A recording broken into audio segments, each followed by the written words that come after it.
Při mučivých experimentech bylo Warwickovo tělo přeměněno a tak je nyní jeho samotnou součástí složitý systém komor a pump, jež plní jeho tepny alchymistickým hněvem. Ze stínů loví kriminálníky, kteří terorizují hlubiny města.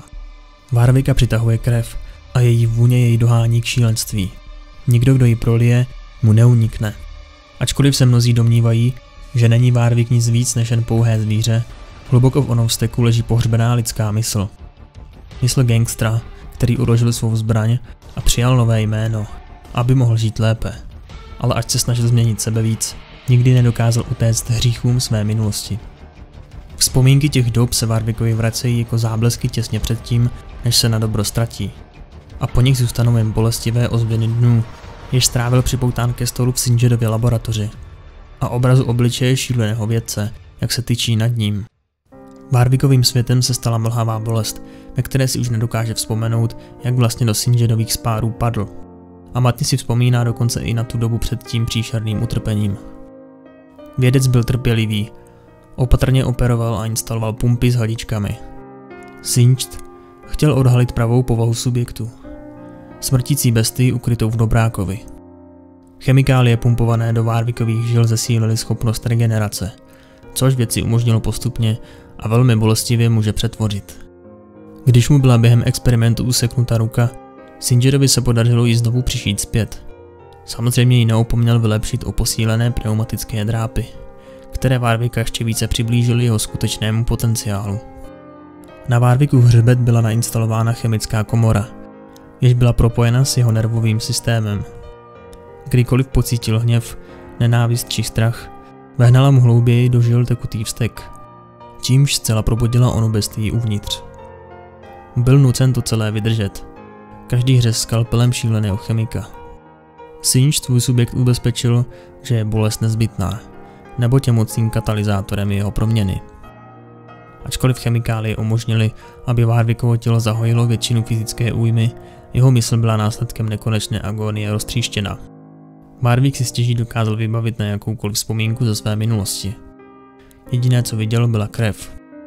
V tom uslyšel křičet malou dívenku, ale nedokázal jí porozumět. Znělo to jako jméno. To své už dávno zapomněl. Cítil, že je to tak lepší. Bolest brzy pohltila všechny ostatní myšlenky. Krev bylo to jediné, co zbylo. I když byly jeho tělo i mysl zlomeny po všech těch týdnech na Singerově stole, Warwick tvrdohlavě odolával chemikálím, jež ho přeměňovali. Warwick se na chladné oceli stolu svíjel v agónii celé hodiny, než jeho tělo definitivně vypovědělo službu. Když subjekt nenadále zahynul, Singed se zbavil těla v jámě hluboko v jímce. Poté se věnoval svému dalšímu experimentu. Pravým katalyzátorem Warwickovy proměny se však stala až smrt. Jak jeho tělo chladlo na hromadě mrtvol, chemikálie konečně dokonaly své dílo. Komora na jeho hřbetu začala pumpovat. Jeho tělo se nepřirozeně zkroutilo, jeho kosti se zohýbaly a popraskaly. Zuby vyrostly, šlachy se zpřetahaly a poté se tělo ze slabé chemické záře scelilo a otumřelou tkáň nahradilo cosi nového a mocného. Když mu znovu začalo být srdce, muž, jímž Warwick býval, navždy zmizel. Probudil ho hlad, všechno ho bolelo. Záleželo jen na jednom. Potřeboval krev.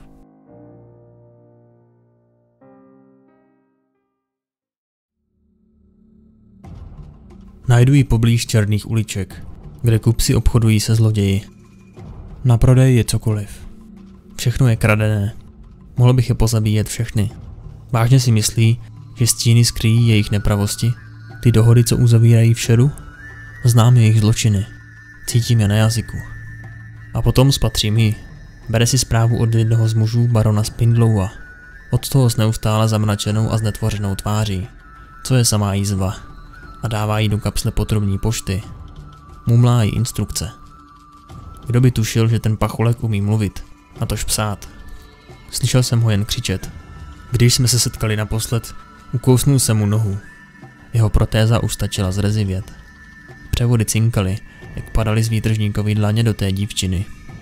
Cítím krev na mincích ve tvaru převodových kuleček. Bolest, co přechází z jednoho člověka na druhého. Pokud v tomhle městě něco chceš, nezáleží na tom, kolik převodů máš. Pravým platidlem je tady bolest. Vzpomínám si na muže, který to věděl. na krev a převody v jeho dlaních, ale ten muž je už dávno pryč. Zavrčím a ty dvě postavy sebou překvapeně trhnou. Dokonce i stíny, jako by ustoupily před zvráceně na zelenalou září mých vylepšení. Dívence stačí jediný pohled, aby vzala nohy na ramena, ale ne hlouběji do uličky. Vyšplhá nahoru do temnoty cestou, kterou jí může pronásledovat jen málo kdo. Bojí se. Je rychlá, ale zranitelná. Má kapsly potrubní pošty s pečetí chemobarona. Lidé z gangu si pro ní přijdou. Začínám lovit. Pohybujeme se tak rychle, až se z města stane jen rozmazaná šmouha. Mé drápy si razí cestu kouřem a hledají, kde by se zaklesly, když skáču ze střechy na střechu při pronásledování dívky. Snaží se vrátit cestou, kterou přiběhla. Zná město skoro stejně dobře jako já. Ví, kam jí ženu. Pryč od bezpečí. Směrem k místu, jehož se všichni poslíčci obávají a odkud dokáže uniknout jen zaunská šeť. Měl bych jí připomenout, že já jsem to, čeho by se měla bát, a ne toho, co leží v temnotě. Skočím přímo před ní. Vrčím vzteky a svými drápy rozervu kus parního potrubí. Váhá, ale jen na okamžik, načež se otočí zpět do hlubin. Přesně to jsem chtěl. Slyším, jak oddychuje snahou při šplhání po hrazení a jak po něm klouže zpátky dolů. Bodlí se k bohyni větru, aby ji zachránila. Možná bych to měl udělat taky. Zvíře uvnitř mne chce víc než jen vraždit. Chce maso. Mohl bych ji zabít hned teď. Bylo by to tak snadné. Vysouvají se mi drápy a touží po mase. Zapomněl jsem, proč bych jí měl ušetřit. Dokud se k ní nepřiblížím dost blízko na to, abych viděl svůj odraz v jejich očích, když se vypotácí na římsu a ohlédne se. V očích se jí lesknou slzy. Je to tak povědomé. Zaviju do temnoty, abych ji ještě víc odehnal. Skočí do bludiště potrubí starodávného větracího systému. Vydám se za ní a držím se zpátky. Doběhla do slepé uličky. Ta dívka si myslí, že ji chci zabít. Její bledé hrdlo mě donutí vycenit zuby, ale ona je jen pouhá návnada. Díky ní jsem vylákám svou skutečnou kořist. Ty, kdo by se přiživili na ní. Ale, podívejme se, co to vylezlo ze šedi. Procedil výtržník z gangu, který vyšel ze stínů.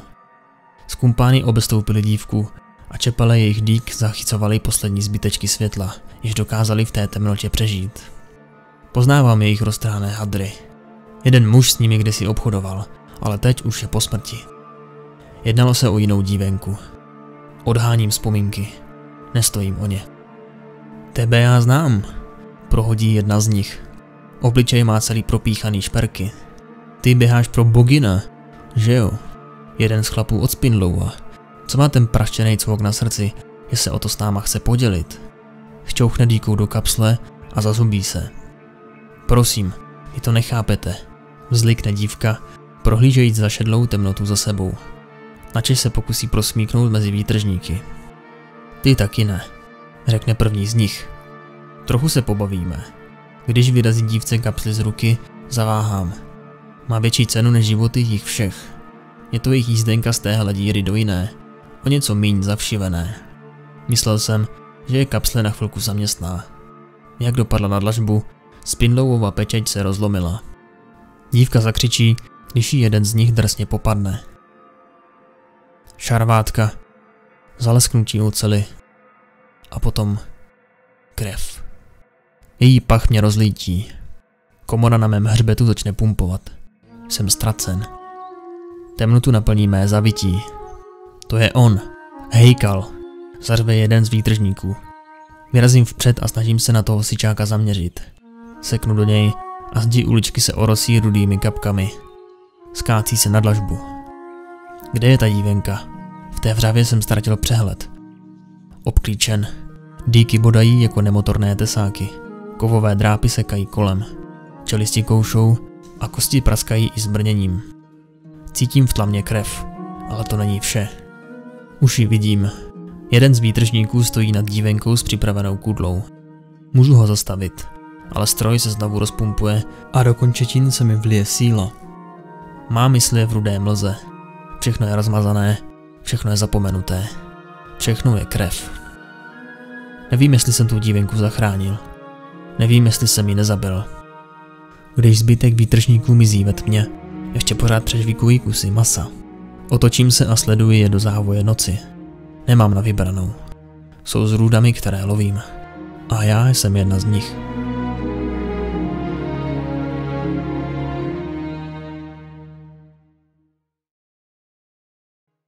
Teď si ale představme gigačery tohoto kanálu. Rajon Kabu, Simply Timothy, Filip Sýkora a Veronika. Mike Doge, Jakub Pospíšil, Jan Skopal a Valkon. A vám ostatním také děkuji mnohokrát. Děkuji přátelé, díky moc. Aby náš kanál v budoucnu obstál, museli bychom vydávat videa každý den, což je pro nás ale nemožné, jelikož se zaměřujeme na kvalitu a ne na množství videí. Proto potřebujeme vaši podporu, aby jsme v budoucnu nezanikli. Jestli se ti tvorba líbí a sleduješ každé video, popřemýšlej o tom. Je tam spousta výhod, které snad aspoň trochu potěší.